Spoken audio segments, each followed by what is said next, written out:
For the past few years, friends Sam and Emily had been exploring the forests around their hometown of Oak Ridge, a small town south of Seattle.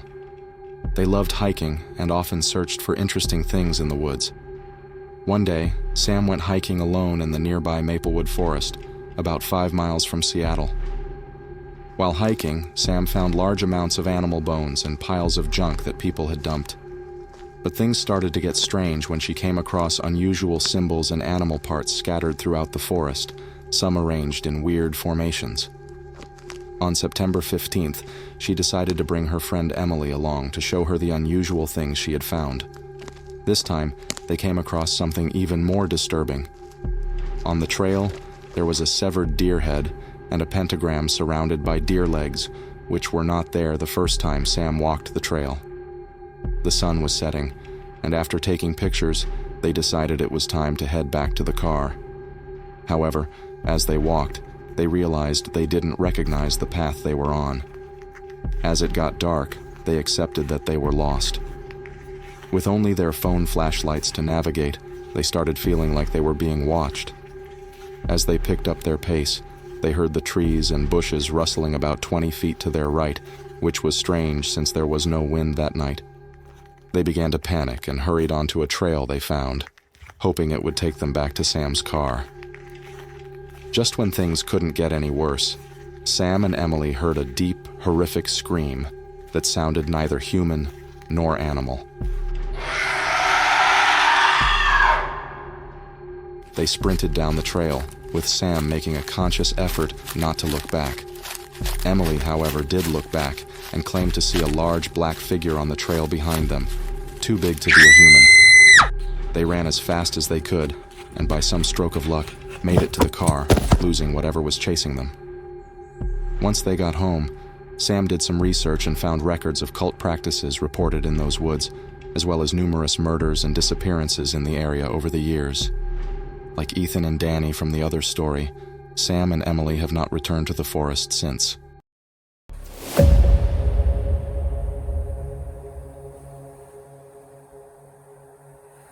In 2016, a man named Alex and his wife, Maria, decided to spend a weekend camping in the Smoky Mountains, a place they had visited many times before. They loved the area for its beautiful scenery and dense forests. Their previous trips had always been enjoyable, but this time, something terrifying happened. Alex and Maria set up their camp on a remote beach, far from any roads or people. They had met a fellow camper named Jack from Australia earlier that day. Jack had parked his van on the road and was planning to sleep there. The couple invited him to join them at their beach campfire, and the three of them shared a bottle of wine as the sun began to set. As it got darker, they started hearing strange sounds. It sounded like female voices coming from the bushes behind them. It was still light enough to see that there were no other campers or boats nearby, but the voices continued. Jack decided to leave and walk back to his van before it got too dark. Alex and Maria stayed by their campfire, feeling uneasy. The voices, which sounded like two women speaking in a language they couldn't understand, continued into the night. Maria was getting more and more scared, so they kept the fire going and scanned the area with their flashlight, but saw nothing. Finally, around 3 a.m., they decided to go to sleep in their tent. Just 15 minutes after lying down, they heard footsteps near their campfire. The sounds came from the bushes, in a direction that was almost impossible to walk through. The footsteps moved around their camp, and then the voices started again, louder and closer. The voices were speaking gibberish, not any language Alex or Maria knew, and they seemed to be talking over each other. The voices came right up to their tent, still speaking loudly, then suddenly stopped. There was complete silence. Terrified, Alex and Maria stayed quiet and still in their tent. Eventually, the footsteps and voices moved back into the woods and didn't return. Alex and Maria were too scared to sleep and stayed awake until morning. When they finally felt safe enough to come out of the tent, they quickly packed up and left the Smoky Mountains.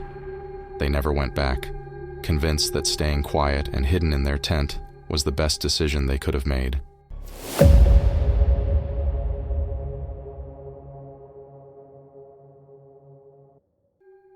In 2017, an avid hiker named Mike was visiting his sister in a remote area near Riverdale, Oregon. Mike's sister had a small house and a barn there, and the family often went up to visit. This particular visit was in late fall, with the foliage mostly orange and many of the leaves already on the ground.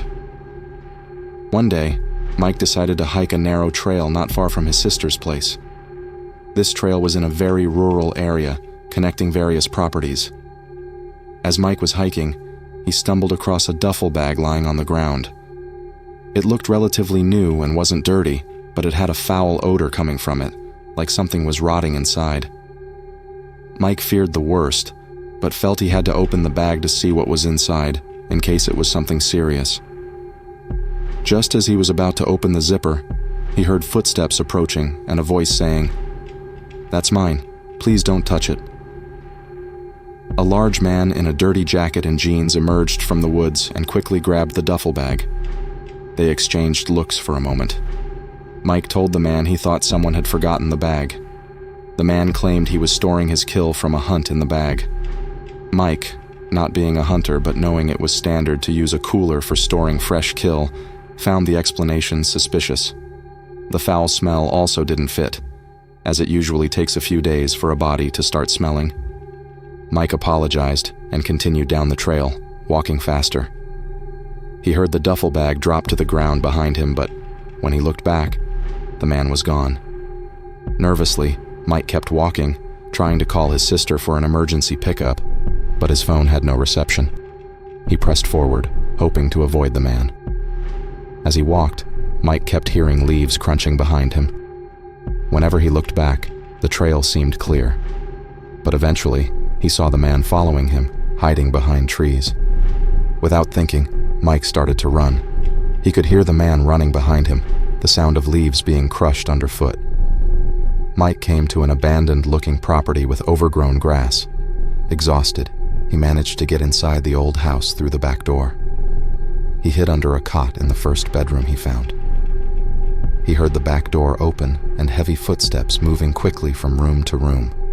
The man's heavy breathing indicated he was also out of breath.